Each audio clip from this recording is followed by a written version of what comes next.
there's a scary side to AI. People are confused.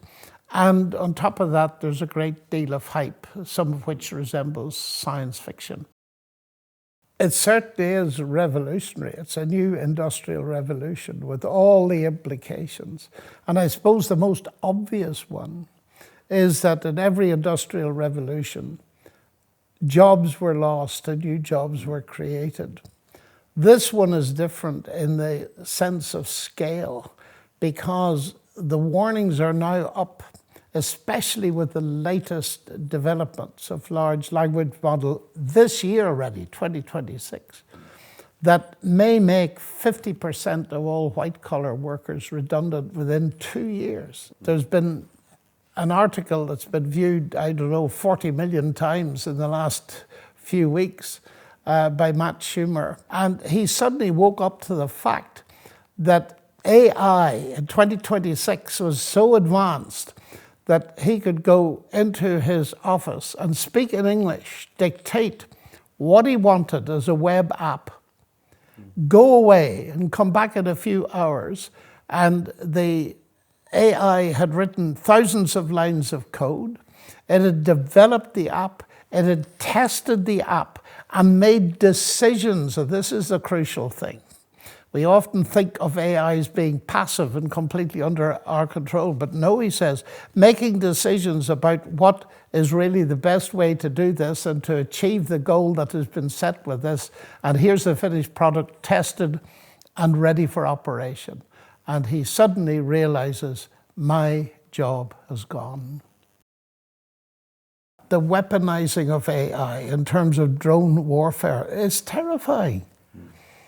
Absolutely terrifying, and it's getting more and more sophisticated, more and more complicated. Watch these tiny little things chase an individual soldier and blow him up or her up. It's mind-boggling in a way. These things can be taught to swarm and so on.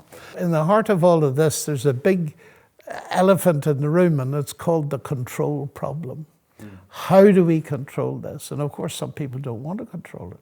Bad actors want to control it for their own purposes. Another thing, when the system itself appears to develop a kind of agency, making decisions, and if the goal is, as in some cases, maximize profit, the system may begin to make money in ways that you, if you're a moral agent, wouldn't want. The make money has overridden everything else. That is happening currently. One of the things that's being trumpeted around is that you are no longer special. You're not at the center of the universe for a start, but now AI can do anything you can do and do it better. So what worth are you?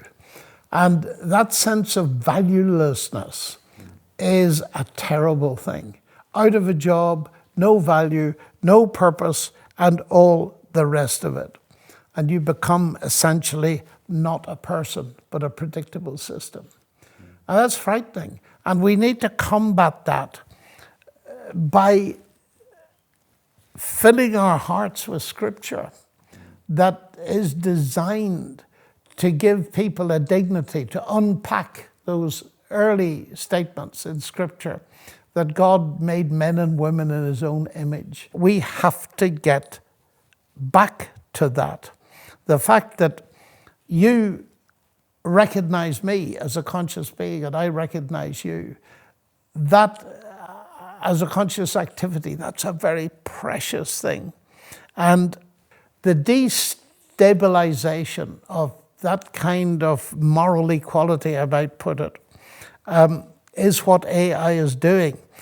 Everything can be mass-produced now. Power, dominance, biological traits, status markers, creativity is cheap, intelligence is cheap, knowledge is cheap. And those are all characteristics that are linked to dignity for the average human person. To sum up that whole thing, AI we can use in a missional sense as a tool.